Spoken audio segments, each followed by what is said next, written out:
listening to the Esq.Marketing podcast, hosted by Matthew Lauren, president of Esq.Marketing, where he features successful solo and SMB law firms from all over the United States. Now, let's get started with the show.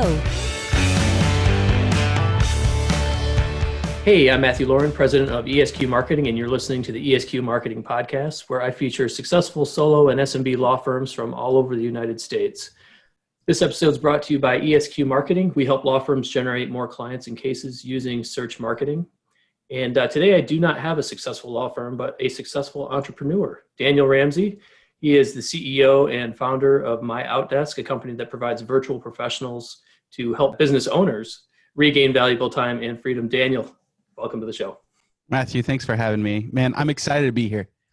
That's awesome, man. Yeah, I appreciate you coming on. So usually we have lawyers, law firms on the show, and we've done a few thought leadership episodes, and we've had some other business owners on. So it's super cool to get another entrepreneur, like-minded person on the show that can kind of give their take on what it's like to start a business and grow it, which a lot of law firms are doing too. So.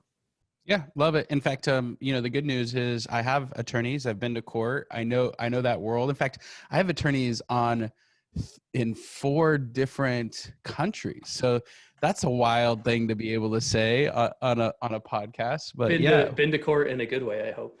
Well, both good and bad. I mean, I kind of think any entrepreneur who owns a business at some stage within that business, you'll have a dispute. And so, I think it's just part of being smart, and we made a lot of mistakes, and, we've been in business 13 years, and I've screwed every single thing up you can imagine in 13 years.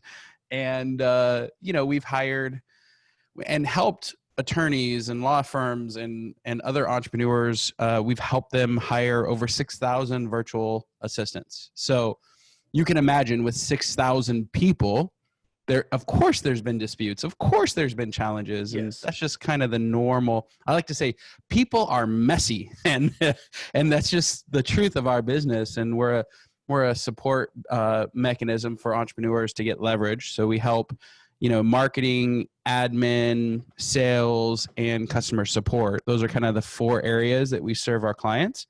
But yeah, I'm excited to be here and share with your audience. Yeah, life is messy, and it sounds like you got a ton of experience. So yeah, tell me a little bit more about OutDesk. What are you guys all about? Yeah, so MyOutDesk. So here's a stand. If you're listening right now, and even in the attorney world, this is norm.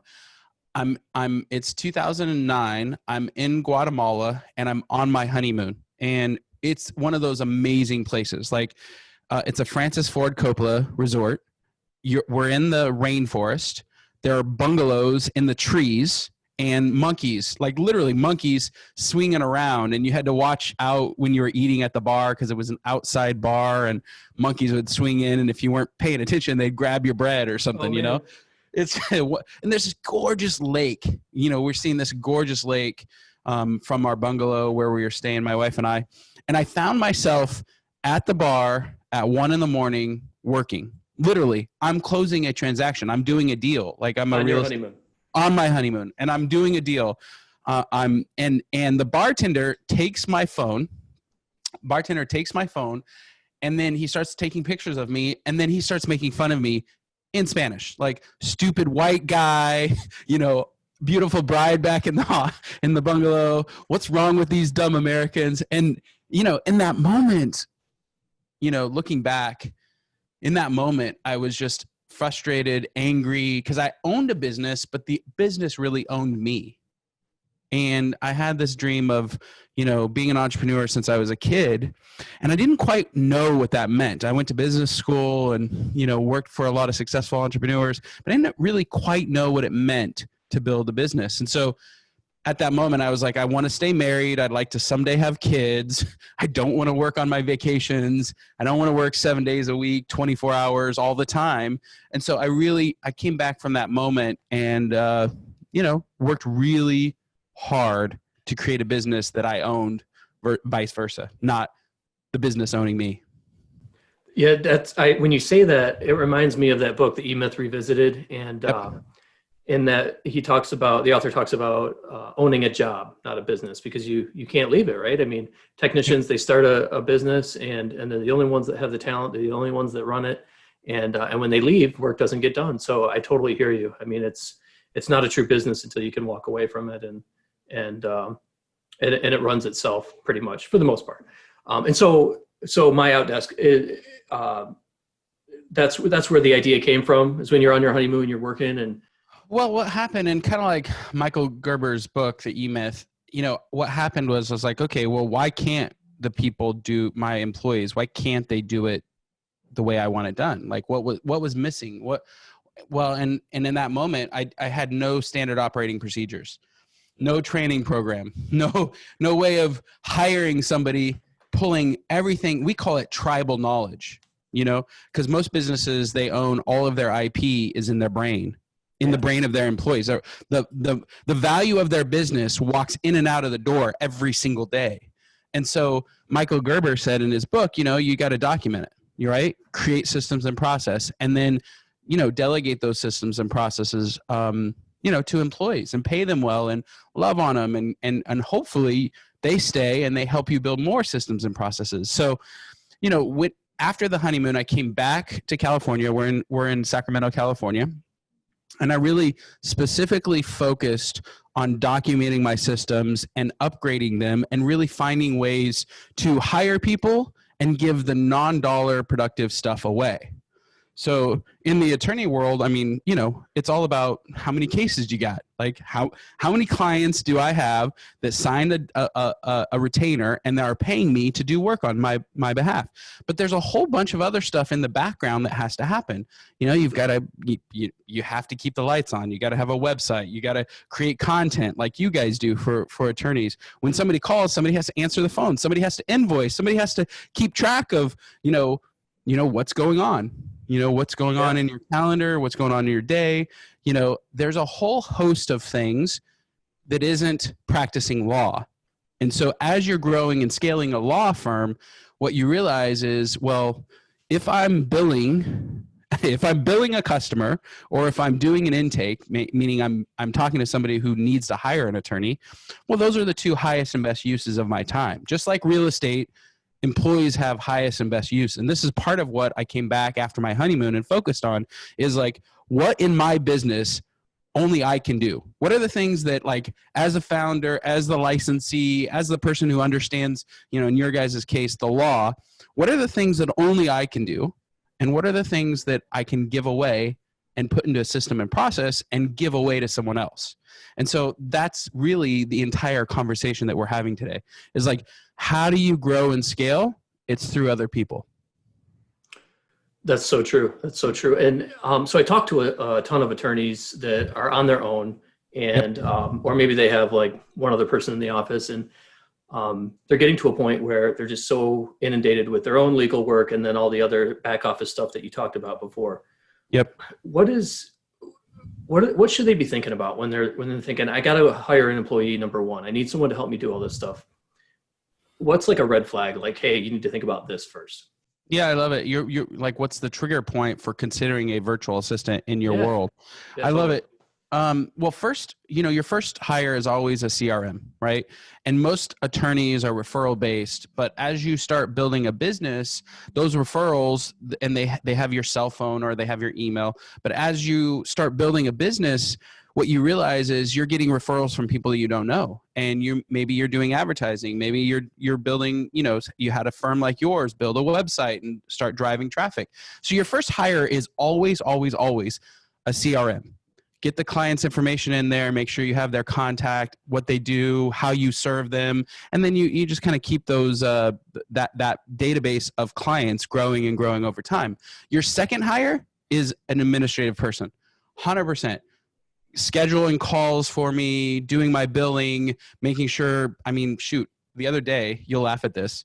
One of my clients who owns a bunch of franchises on the East Coast calls me, and he sends me a text while we're talking, and he's like, dude, I finally got the barn door fixed. I'm like, what are you talking about? And he had our virtual assistant order barn doors that for 6 months, his wife had been bugging him because the barn door broke.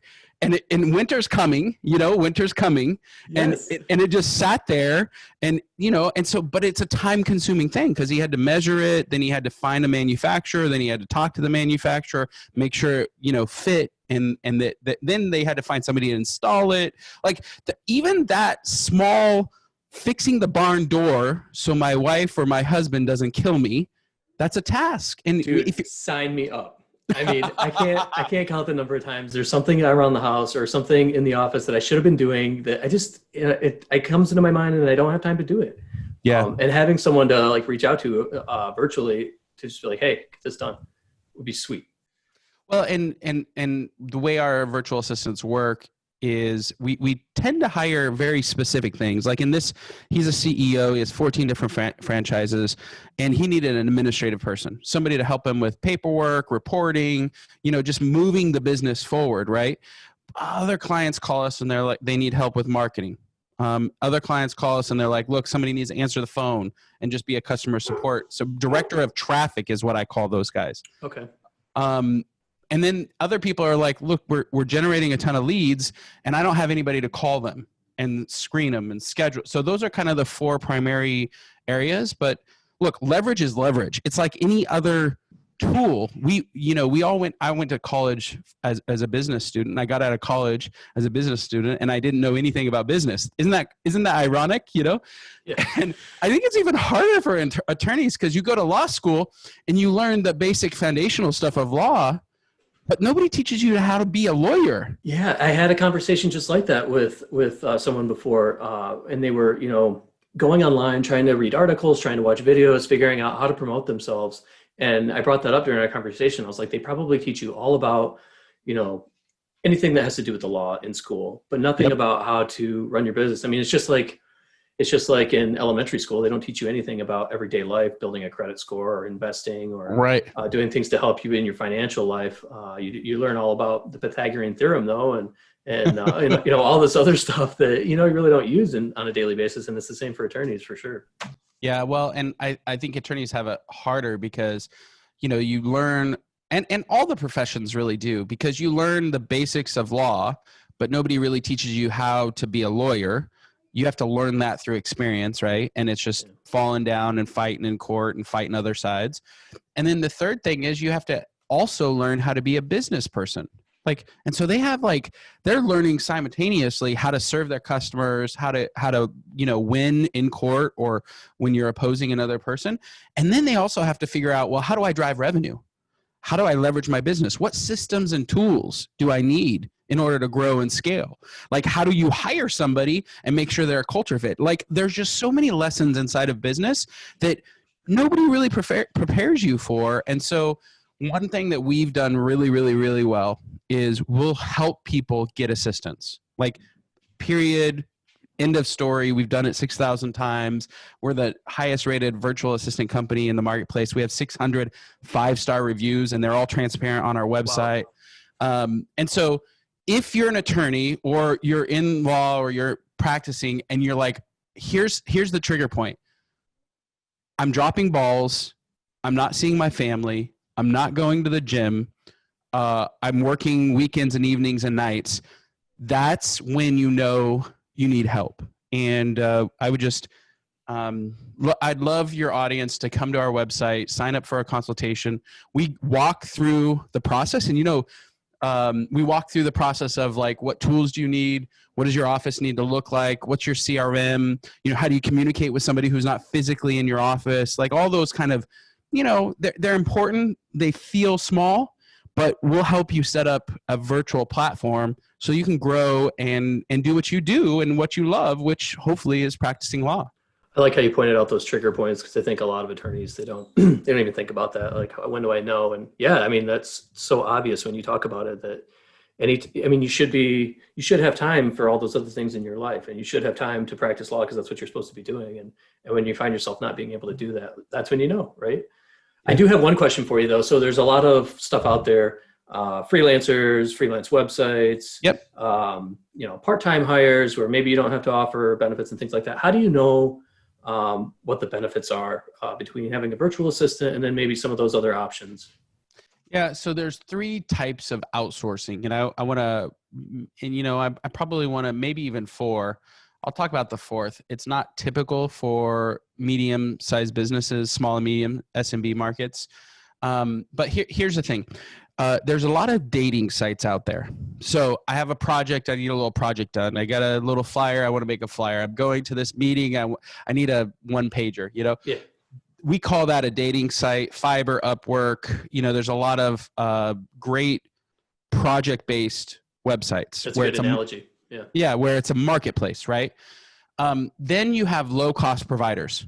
I've got 5,000 pieces of data, and I need them shoved into this system over here, and it's going to take 6 months if I do it. You go to a low-cost provider. India is a great place. China. There's a bunch of those out there right now, where for $6, $7, $8, you can have some data manually entered into something. And we call those low-cost competitors. They're not necessarily going to be strategic. They're not going to have expertise. They're typically not going to have a lot of experience. But if you need crunching of data, that's where you go. Yeah. And then you have, these huge companies like Accenture, where they service, Uber and Amazon, and they're a BPO company, what's called business process outsourcing. Okay. So, and they typically service the S&P 500, the largest companies around the globe, right? Mm-hmm. Then you have us. We consider ourselves a marriage site. So when somebody says, I'm running out of time, I need support in this area, this functional area, they call us, and then we help them find a long-term employee who has experience, who has a track record, who, if you need a marketing person or an admin, you get somebody who has that background, right? And so they could have up to 5, some of them have 10 years of experience. They went to school for this stuff. They've got, a proven track record of helping entrepreneurs grow and scale. And so that's us. We're a marriage site for leverage. I like that. I like those analogies, and I wasn't expecting that answer, and it really kind of highlights my ignorance to what it is you do, because in my mind I'm thinking, well, why don't we just go to like Fiverr or Upwork? And I use those sites a lot, but you're right. It's like a dating site, because when I try to make any kind of process or get any kind of workflow using those sites, it's really hard, because you put in your project, it's done, it's closed, you got to start a new one. You don't always have contact with the same people. You always have to re-explain how to do your process, things like that. And I can totally see why it's better to have someone who knows your business, knows how you want to operate. It's for the long term. It's for growth, and I can just totally see how that's better than doing the project by project. Well, and what we would help our clients understand is like, okay, if you got 10 more customers that you didn't plan for next year, let's say 2021, you're rocking through your business and you realize, you're going to do 20, but because you hired leverage from us, you were able to actually sign 30 contracts. And instead of doing your billing or answering the phone or scheduling appointments or buying a barn door, whatever it is, mm-hmm. you were able to just practice law and serve your customers. And that cost differential, that's exactly how you create scale. You give away 50% of your day of the not important stuff, the stuff that takes time, has to get done, but it's not important. Then you take that 50% that you got back and you focus it on growing your business, getting new customers, loving on your existings, and fighting, right? That's what we're fighting for our customers every single day. That's what my attorney does, is fight for us, right? And so if you do that, you're going to grow. There's just no question. And that's what we help people realize, is what should I get off my plate? What should I focus on as an entrepreneur, as an attorney? And that's really what our secret sauce is. Daniel, when someone hires a virtual assistant, how does that relationship work? I mean, is it like having an actual employee? Can they do weekly meetings with them? Does that virtual assistant understand their business? Even maybe have an email at that business, things like that? Yeah, in fact, we help our customers create a launch plan. And inside that launch plan, it's like, hey, get them access to your phone system, get them access to your CRM, teach them about why you went to school to be an attorney, why you love the law, what your challenges are as a business owner. Introduce them to the different team members. I mean, the more time you integrate this person into your business, the more likely they're going to adopt your growth mindset. They're more likely they're going to adopt your core values and your company motto and like really what you're trying to accomplish in the world. So for us, 100% get in there, work really hard to integrate your virtual assistant into your business. Because if you do, it'll change your world. That's great. Great advice. Guys, we've been listening to Daniel Ramsey, founder and CEO of MyOutDesk. Daniel, where can people go to learn more about the firm? Well, I actually want to give away a book. So if you're listening right now and you're an attorney, I first of all, they want the details and they want to know exactly what they're getting themselves into. That's what I love about our attorney. And so I always like to give away a copy of our book. I wrote a book. It's called Scaling Your Business with Virtual Professionals. And it's basically an outline of everything you can get rid of, everything in your world that you could give to a virtual assistant, exactly how to launch them, what the virtual playbook looks like. Like, how do I train somebody who's not in my office? How do I train somebody who's an admin or who's a marketing person or a salesperson who isn't a lawyer? Like, there's a whole, every single specialty that we kind of specialize in, there's a whole chapter that says, hey, this is how you do it. These are the things you have to have in place. And so it's really a guide for our customers to be successful. And if you're listening right now and you wanted to explore a little bit more, you can just simply text SVP, so it's Sam Victor Paul, to 31996. The number that you text is 31996, and the message is S as in Sam, V as in Victor, P as in Paul. That's Scale with Virtual Professionals, and you'll get a free copy of our best-selling book. Wildly enough, it's a bestseller in Japan. I don't know how or why that happened, but it's a bestseller in Japan and in the US, and so I hope your audience will enjoy it and appreciate our free gift to them. Nice. Thanks, Daniel. That's really generous of you. I appreciate you being on the show. It's been my pleasure. Thanks for listening to the ESQ Marketing Podcast. We'll see you again next time, and be sure to click subscribe to get future episodes.